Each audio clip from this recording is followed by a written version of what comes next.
Cześć, ja jestem Sławek, witajcie na kanale Nowe Życie. Do tej pory były nagrane odcinki o Böblingen, o Esslingen am Neckar i o Ludwigsburgu, więc przyszedł czas na stolicę Badenii i Wirtembergii, na Stuttgart. Od razu mówię, że tego miasta w jeden dzień raczej nie da się zwiedzić, a tym bardziej nagrać o nim odcinka. Jest tutaj za dużo zabytków i atrakcji do zobaczenia, więc bierzcie to pod uwagę, planując wycieczkę do Stuttgartu. Odcinek może być dłuższy niż zazwyczaj, ponieważ historia Stuttgartu jest bardzo długa, a przez ten długi czas Stuttgart był stolicą niepodległego księstwa Wirtembergii.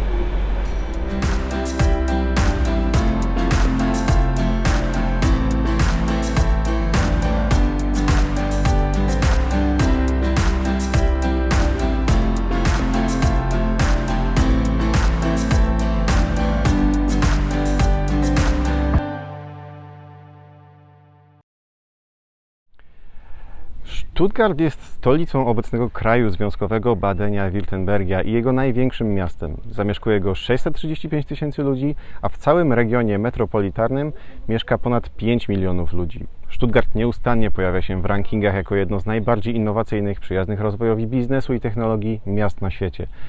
Stuttgart leży nad rzeką Neckar w Nietce, pomiędzy lasem i stokami winorośli. W pierwszym tysiącleciu Rzymianie wybudowali tutaj bazę wojskową i zasiedlali te tereny i to właśnie oni wprowadzili winorośl do Doliny Neckar. Dziś wina z tego regionu konkurują z tymi francuskimi, ale dzisiejszy Stuttgart jednak rozpoczął swoją historię nieco później, bo w X wieku, a został założony jako farma koni wojskowych dla księcia sąsiedniej Szwabii. Właśnie stąd wzięła się nazwa miasta Stuttgarten. Oznacza stadninę dla ogierów lub ogród dla ogierów, ogród dla koni. Stąd również pochodzi godło tego miasta. Do końca XIII wieku Stuttgart powoli się rozwijał, a w 1251 rozwinął się do statusu księstwa Wirtembergii. W tamtym czasie na miejscu starego pałacu w centrum Stuttgartu były już pierwsze zabudowania. Niestety wszystkie zostały zniszczone wskutek wojny w końcu XIII wieku.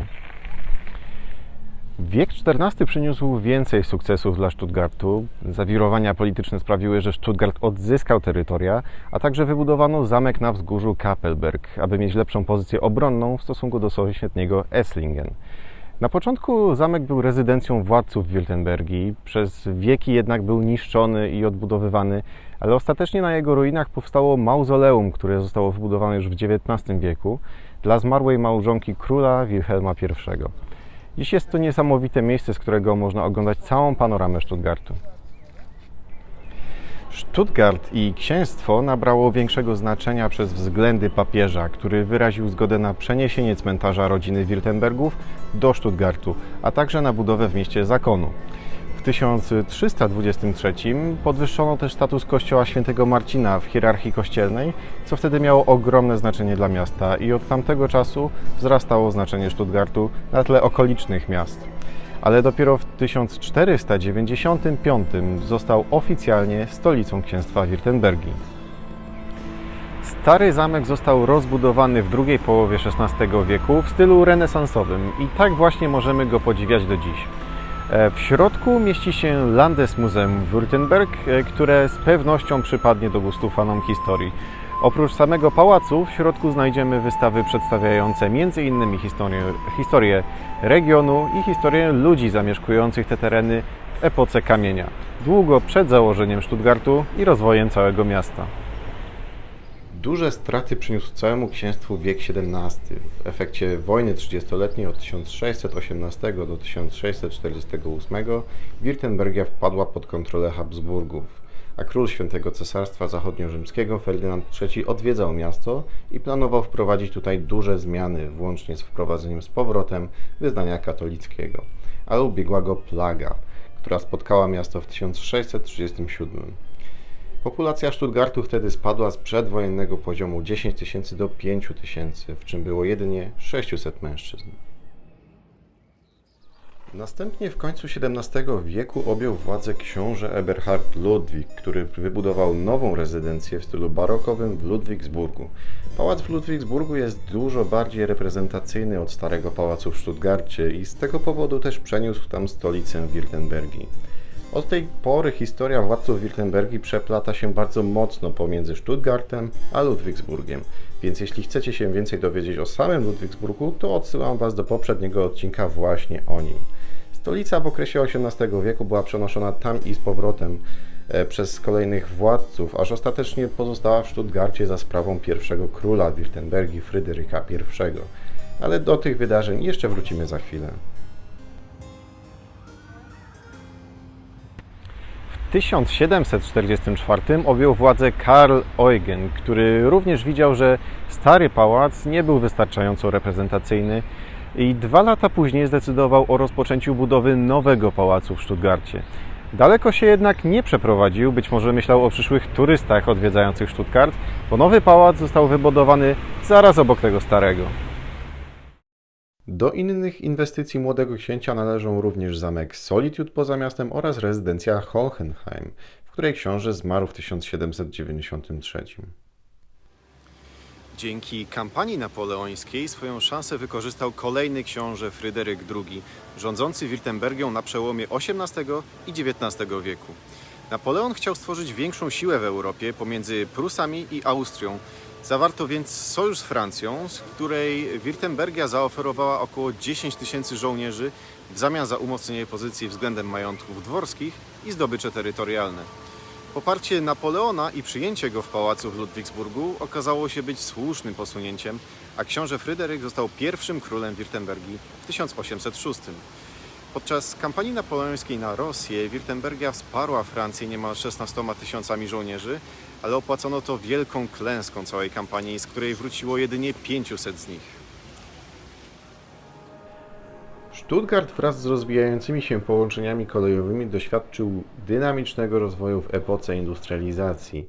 W mieście powstały takie marki jak Mercedes i Porsche. O Mercedesie dużo opowiadałem w odcinku, który wyświetli się Wam teraz w karcie, podczas gdy odwiedziłem muzeum tej marki. Jeśli jesteście zainteresowani, jak powstała ta marka i wczesne lata całej motoryzacji, koniecznie zajrzyjcie do tego filmu. Muzeum Porsche też zdumiewa swoją elegancją, więc warto odwiedzić też to miejsce. Fani sportowych samochodów koniecznie muszą odwiedzić to muzeum, bo marka postawiła bardziej na rozwój sportowych właśnie samochodów, a o tym można się przekonać zaraz przed samym budynkiem muzeum.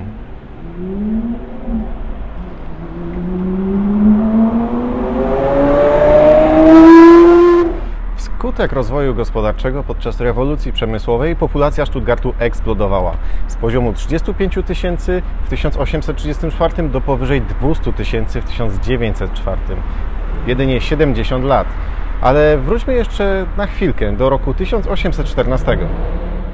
Wtedy bowiem od Kongresu Wiedeńskiego w 1814 Królestwo Wirtembergii należało do luźnej ligi 39 państw, Związku Niemieckiego. Ale dopiero w 1871 połączono wszystkie państwa niemieckie poza Austrią w Cesarstwo Niemieckie. Po przegranej I wojnie światowej w 1918 wybuchła rewolucja listopadowa w państwach niemieckich, która nie ominęła również Królestwa Wirtembergii. Rewolucjoniści szturmem wtargnęli do pałacu króla Wilhelma II, który został zmuszony abdykować. Tak zakończyła się era Królestwa Wirtembergii, a rozpoczęła się era ludowego państwa Wirtembergii, które później wchodziło w skład Republiki Weimarskiej, a następnie III Rzeszy Niemieckiej. Wskutek bombardowań podczas II wojny światowej zostało zniszczone 68% budynków mieszkalnych i 75% zakładów przemysłowych. Nie ominęło to tego pięknego pałacu za moimi plecami. Wiele budynków musiało zostać odbudowane i dlatego w Stuttgarcie, nawet w centrum miasta, nie zobaczy się wielu zabytkowych budynków ze starszej historii Wirtembergii. W mieście można odwiedzić bibliotekę miejską, której projekt tak z zewnątrz, jak i z wewnątrz jest jedyny w swoim rodzaju. Możemy odwiedzić wiele ogrodów tematycznych, np. ogród chiński, w którym na moment można się zrelaksować podczas zwiedzania Stuttgartu.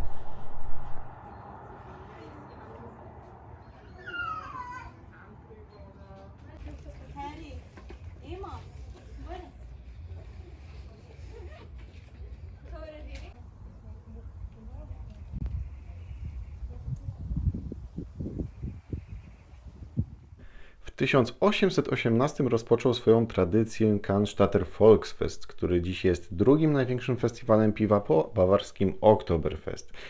Zabawa tam trwa przez 3 weekendy na przełomie września i października.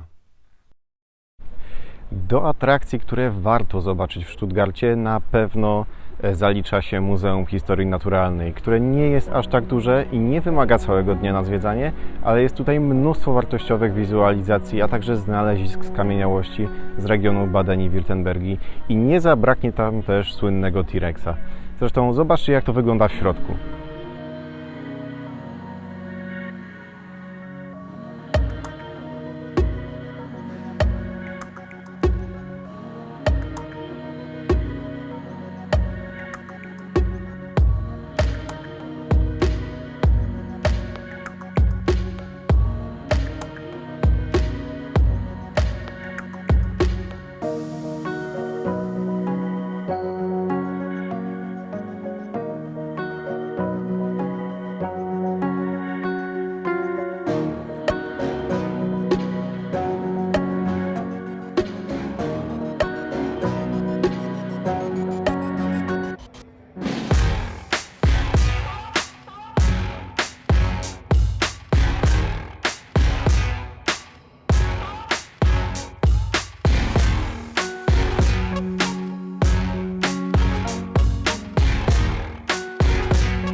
Z tego typu atrakcji w Stuttgarcie można też odwiedzić planetarium.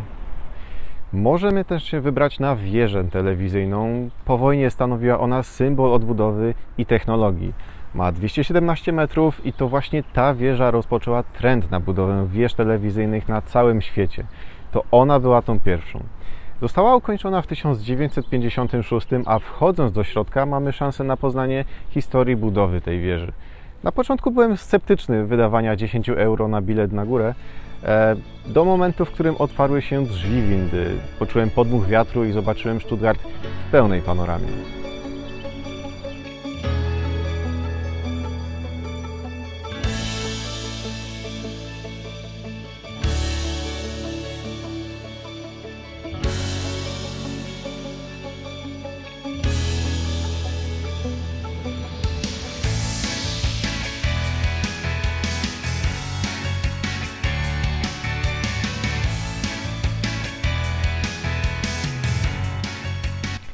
Z tego miejsca też chciałbym już zakończyć zwiedzanie Stuttgartu. Było to naprawdę duże wyzwanie, bo Stuttgart jest dużym miastem.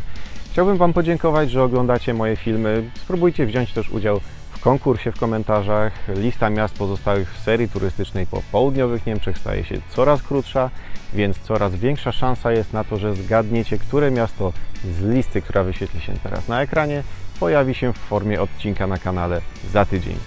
Jeżeli odgadniecie, to dostaniecie z tego miasta pocztówkę. A dziś to już koniec i widzimy się już za tydzień.